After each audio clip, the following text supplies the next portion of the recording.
magandang araw sa ating lahat mga kaibigan. Muli na namang nagbabalik ang inyong lingkod, Ronde TV. Mutuloy tayo kagad sa ating topic mga kababayan.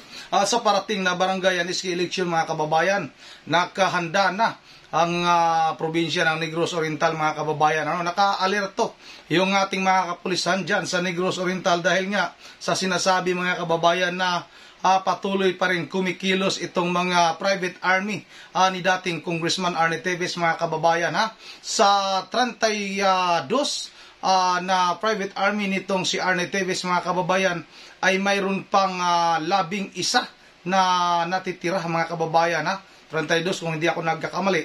Ay yung 11 nga ay patuloy pa rin pinaghahanap ng ating mga kapulisan dyan sa Negros Oriental. At itong mga tao na ito ay lubhang napakadelikado daw mga kababayan.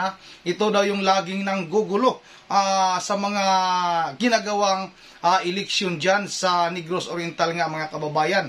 Parating na rin yung special election dyan sa Negros Oriental ngayong December mga kababayan, para nga sa papalit sa nabakanting posisyon ni dating Congressman Arnie Teves na pinatalsik nga ng Kamara mga kababayan. Yun ang mga kababayan, itong si Mayor Janice Digamo naman ay may pahayag ito dahil nga itong barangay and SK election ay napaka-importante ito mga kababayan para sa gagawin din nilang special election ngayong darating na December mga kababayan. Ito nga yung pahayag ni Mayor Janice Digamo mga kababayan. Sabi ni Ma'am Mayor Janice Digamo, sa kabila ng pinakamahusay na pagsisikap ng ating mga ahensya nagpapatupad ng batas, 11 membro ng Teves Terrorist Group ang nanatiling nakalaya. Ang mga terorista na ito ay nagdudulot ng malaking banta sa buhay ng lahat ng Negorenses sa darating na BSKE o Barangay and SK election mga kababayan. At natatakot ako na baka maulit ang halalan sa 2022 kung saan pareho kaming nakatanggap ni Ruel ng maraming ulat ng mga taktika sa pananakot na ginagamit laban sa mga botante at kandidato. Walang dapat matakot para sa kanilang buhay kapag tumayo upang maglingkod sa kanilang komunidad o kapag bumoto. Isa ng kandidato sa barangay captain mula sa Malabugas, Bayawan ay brutal na pinaslang sa sikat ng araw at ang PNP ay nagpakilala ng hindi bababa sa 50 halal na opisyal na ang buhay ay kasalukuyang nasa panganib. Yun ang mga kababayan, ang tinutukoy ni Ma'am Mayor Janice Digamo, yung si Jonar Barrios alias Maoy mga kababayan, na pinatay nga. At yung pumatay nga nun mga kababayan ay nahuli na. At yun nga ay isa sa mga private army ni Arnie Teves mga kababayan. Ito nga yung sabi pa ni Mayor Janice Digamo mga kababayan, dalangin ko na ngayong eleksyon ay gampanan ng ating mga alagad ng batas ang kanilang mga tungkulin ng may integridad at kilalanin na pamahalaang panlaliwigan ang seryosong banta ng Teves Terrorist Group. Yun ang Teves Terrorist Group. Ito nga mga kababayan, responsibilidad nating protektahan ang karapatan ng lahat ng Negorenses, mga kababayan, sa isang halalan na walang karahasan. Yun maganda mga kababayan, kung halimbawa talagang mabantayan ito ng mga kapulisan, buong pwersa ng mga kapulisan ay magbabantay nga sa gagawing barangay and SK election ngayong darating na October 30, malapit na mga kababayan. Yun ang mga kababayan, panoorin natin itong pahayag ng Philippine National Police ng Negros mga kababayan. Ito, panoorin natin ito. Rest and treat assessment. On rest and treat assessment regarding sa atong under na naman tayo mga existing private armed group na identified nga usa katong sa Teves armed group. So as of this date natay sa out of 29 nga members we have neutralized 18 and natay remaining ani nga 11 nga mga members sa private armed group. So as of this moment, continues atong manhunt operations and surveillance monitoring against aning remaining 11 nga mga members sa armed group, private armed group. The threat assessment on all elected government officials or EGOs, we have identified 8,580 EGOs sa Negros Oriental, and we categorize this through threat evaluation, low risk, medium risk, and high risk. And out of these figures, na considered ring a low risk is 8,530, and we have 14 sa medium risk and 36 sa high risk. Yun ang mga kababayan na malinaw yung sinabi ng Philippine National Police ng Negros Oriental, mga kababayan, na yung 11 na membro nga ng TVS terrorist group, mga kababayan, TVS terrorist group, mga kababayan, ay banta talaga para sa ating mga kababayan sa Negros Oriental, mga kababayan, ha. Kaya dapat talaga ito ay mahuli na ito, maaresto na ito, mga ito, para naman maging maayos naman ang gagawing barangay and SK election, mga kababayan, ngayong darating na October 30. At yung parating na rin na special election ngayong December 19 ba o 9, mga kababayan. Basta ngayong December sa taong ito ay pipili nga yung ating mga kababayan dyan sa 3rd District ng Negros Oriental kung sino ba ang papalit sa nabakanting ang posisyon ni dating Congressman Arne Teves, mga kababayan. Hindi pa natin talaga alam kung sino ba ang tatakbo sa party nila ni doon sa part nila ni dating Congressman Arne Teves, mga kababayan, kay TTG leader Arne Teves nga.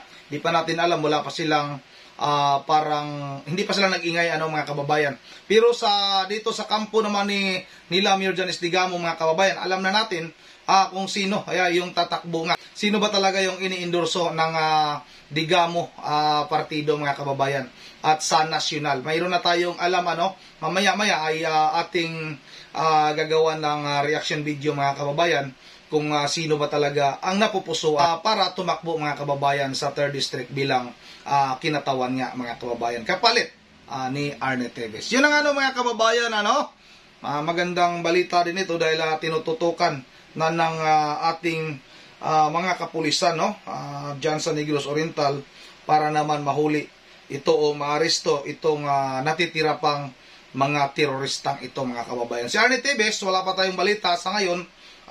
Baka ay nagsabong-sabong lang dyan sa Timor-Leste, mga kababayan, baka kasama si dating Senador Manny Pacquiao. Tingnan nyo, baka nandoon naman si Senador Manny Pacquiao. Baka magtayo sila ng sariling bayan doon sa Timor-Leste.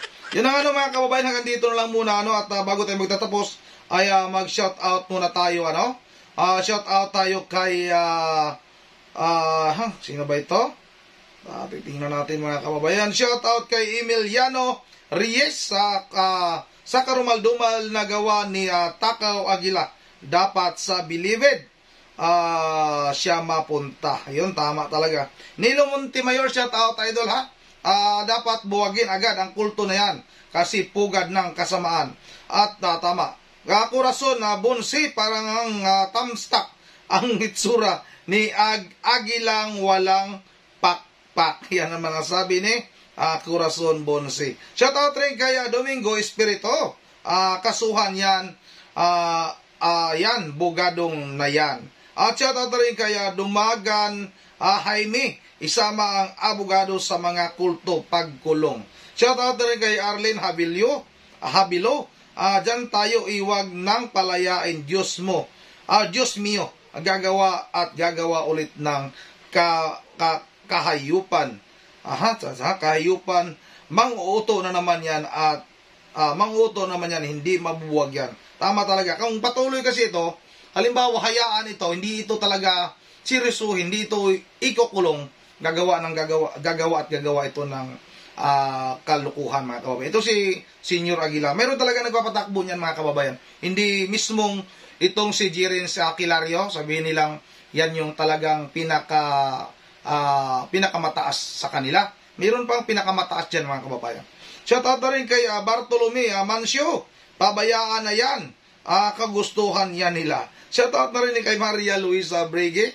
Idol, God bless everyone. Shoutout Rodel Di Misa, okay lang yan, idol. Matso naman. Ano balita na kay Kalbong TVs? Wala tayong balita. Ito lang yung balita natin ngayon na itong 11 nga na membro ng TVS Terrorist Group o Private Armed Group ni dating Congressman Arnie Teves ay pinaigting pa nga ang paghanap, mga kababayan. Maritso de la Trinidad, tama kayo, na hinotismo sila, kaya sila ganyan. Dina Miguel, shout out sana lahat ng mga na-involved makulong habang buhay sa kademonyuhan na kademonyuhan na pinagagawa nila. Shout out na rin kay Agustina Elisio, bakit ka umiyak? Kilario, umiyak ba si Santo Niño? Shout out na rin kay Rini Dakina Panis. Ito na naman siya pero nanonood. Shout out rin kay Ma'am Berge Vergel de Dios ng Pulilan, Bulacan. Kuhanin lahat ng gobyerno para mabinta at sana ipamudmod sa nawasak na buhay ng mga kabataan. From Pulilan, Ronde TV mo, ingat, and more bliss from Pulilan, Bulacan. Shout out na rin sa mga apo ni Ma'am Berge, si Dion, si Yuri, at si Coco.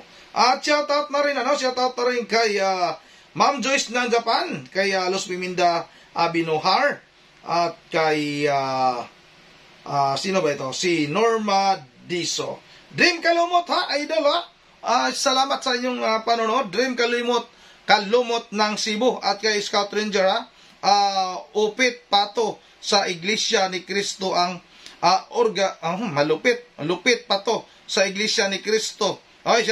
Kuminto to wala akong binabanggit na reliyon dito. Kuminto, kailangan kong basahin. Lupit pato sa Iglesia ni Cristo ang organisasyon na to, grabe. Yan ang sabi ni Scout Ranger. Hindi ako nagsasabi, baka yung mga Iglesia ni Cristo dyan magagalit sa akin. Kuminto yan, binabasa ko lang. Marita Villanueva, shout out no props, it's okay sir. Maraming salamat Marita Villanueva. At kay Marlene Livaton, correct ka dyan, idol. Talagang bastos silang tatlo. Yun ang hanggang dito lang muna, no? At once again, this is Ronde TV mo. Ingat ang lahat. God bless bawat isa sa atin.